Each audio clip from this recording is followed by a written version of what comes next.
болно шүү дээ. Тэгэхээр энийг одоо тэр доор нь одоо үйлчилгээ үзүүлэх, анхны тусламж үзүүлэх ийм боловч олцоо хоор гэдгийг бас эмч маань бас хэлсэн байгаа. За тэгээд энэ холбоонд энэ одоо мэрэгжлийн тамирчинд бас хамгийн одоо их бүхий хүн бол одоо эмч шүүгч гэж хүн байдаг. За Монголын кикбокс дулаан спортын холбоонд дээд бас эмчийн зөвлөл гэж ажилладаг. Тусдаа одоо бие даасан зохион байгуулалтын байгууллага. Тэгэхээр ерөөсөө энэ эмчийн л одоо заавар зөвлөмж захирамжаар энэ тэмцээний зохиог. Тэгэхээр энэ 8 системийн маань эмч маань зөвшөөрөг учраас энэ удаагийн тулаан маань энэ халз тулааны төрлөөр зохиогдож байгаа бол нэг тамирчны тамирчид өрсөлдөж мэрэгжлийн журмаа зохиогдож байгаамаа. Тэгээ ер нь цаашдаа мэдээж энэ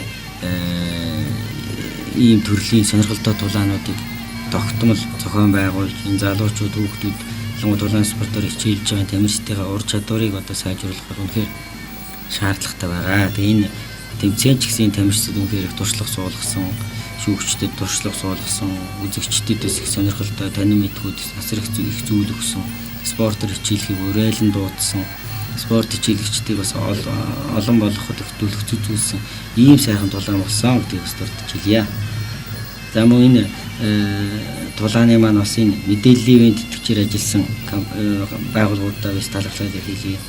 За хамгийн нэгдүгээр энэ тулааны спортыг байнга л одоо үзүүлж идэг, тулааны спортыг байнга дэмждэг танин мэдхүүн телевиз байна.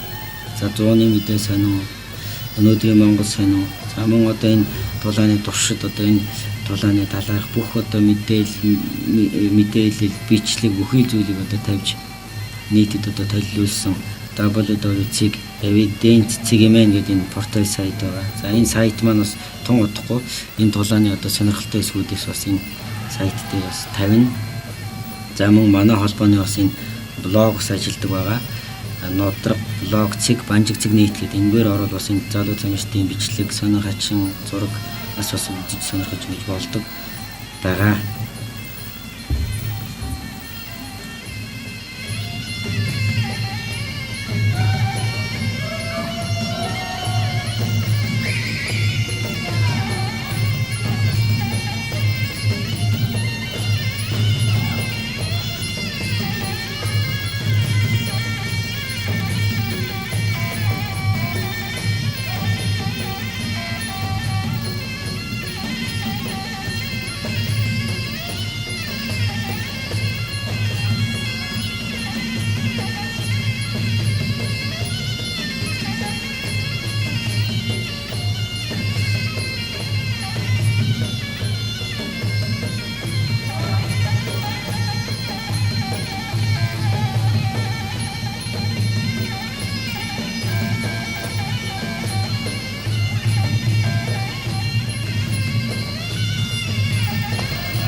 Энэ их хөгжмийн ая энд одоо тоглолтын хэмнэл болгонд бас Тайландууд маань энэ Тайланд боксын хажуугаар өөр хоорондох бооцоо тавьж өрсөлддөг.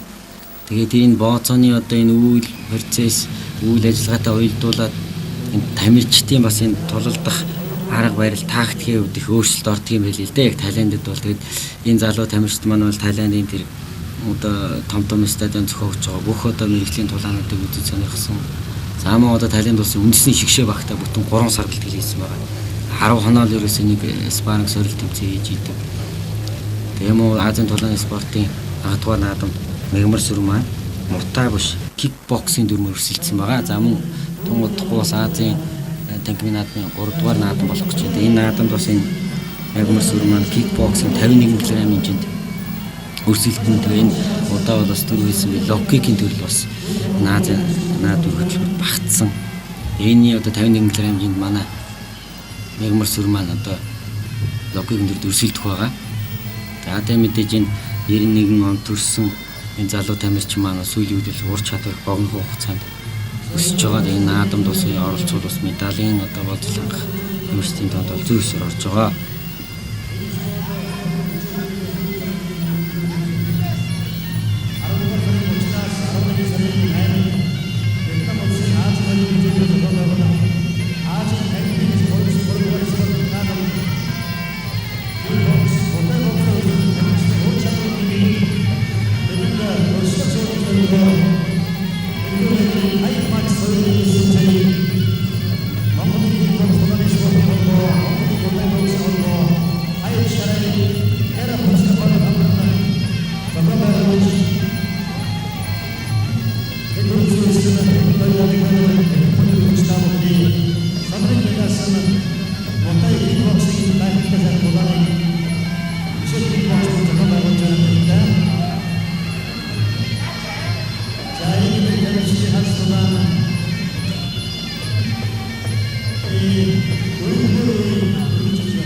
За энэ бас энэ тоглолтын явцдаас нь ус сасгарч нэлээ альтргаа ус үүсдэг. Тэгээ энэ альтргаа учраас энэ тулааныг одоо хэцүү байдаг л да. Тэгээ энэ рингд шүүгч маань хэцүү харж шүүж гин тулааныг явуулах бүхий л одоо нөхцөлийг сайн бүрдүүлж ингэж рингэндээ эзэн болж ингэж шүүж байгаад бас зүүж байгаа нь талархуу ш та байна.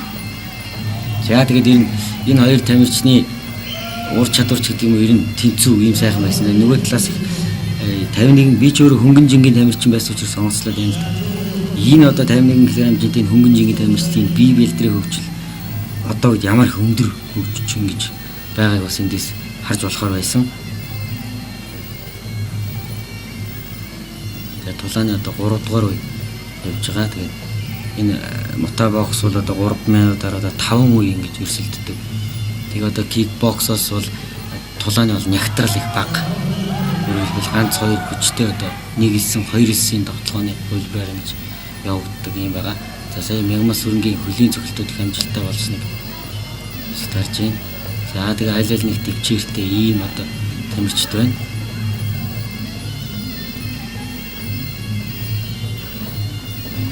За энэ Харанбаатарын бол баруун гарагийн хажуун цогцолт бол хүчтэй юм байна. Шихаад яг онол бас л их хүчтэй хажуугийн одоо цогцолттой юм тамирчин байна.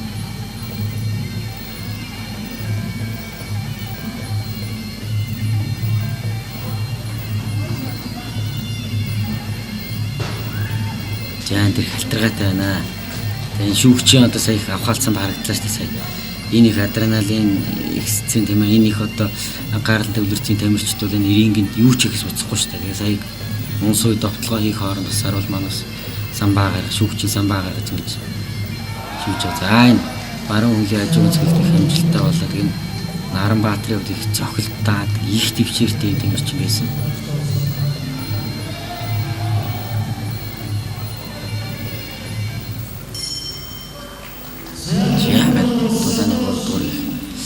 Өрсөлдөөнтэй нэм явагдаж өндөрлөө.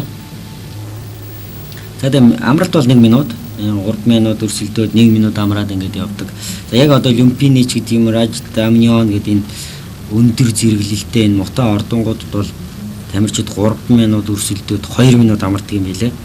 Тэгээ энэ маань бас үе төрөв хийсэн тэр энэ тамирчдыг одоо үзэхдээ тэр их бооцоо өндөр тавьж бооцоогоо одоо олж бооцоогоо одоо тохиролцох энэ одоо цаг хугацааг бас их нөхцөл болцоог тохируулж өгсөн болоо гэж боддог юм. Энэ том стадионд болохоор 3 минут өрсөлдөөд 2 минут амраад явдаг юм лээ. Тэгээ энэ тоглолт нь бол нэлээд урт хугацаатай ингэж явагддаг. За одоо энэ тулааны 5 дугаар үе харж байна. Одоо төгсгөлийн юм уу? 3 минутаар 5 минут өрсөлдөх ёстой. Тэгээ одоо улаан булангаас Мишель кикбоксгийн тамирчин мягмар сүрэн өрсөлдөж байгаа бол Улангаас Евнайрамтын хүч клубын тамирчин Наранбаатар нар өрсөлдөж байна. За мягмар сүрэн 1991 онд төрсэн бол Наранбаатар 1990 онд төрсэн ийм одоо тамирчид байна. Яасаа Наранбаатарын баруун гарын цогцолтуудад гараад бол тун хүчтэй боллоо. За мягмар сүрэнгийн за 2 чиглэлийн хажуугийн одоо тоглох амжилт бол тэгээд Наранбаатар бол маш их төвчээртэй тамирчин байна. Маш их төвчээр зааж ингэж зохилт одоо дааж ингэж тоглолтыг хөргөж